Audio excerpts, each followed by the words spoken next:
Let's rewrite this song for our lovely sisters. Let's go.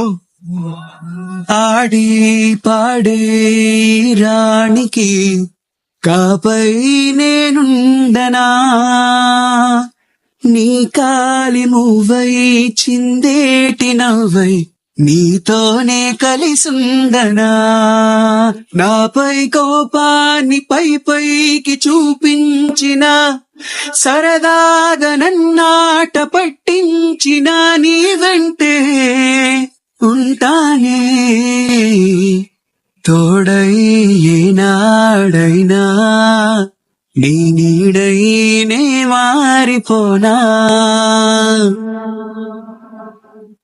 నేనేగ నీకింకో అమ్మా, నవ్వే బంగారు బొమ్మ, మదిలోన దిగులెందుకమ్మా, కనుపాపై ఉంటాయి జన్మ.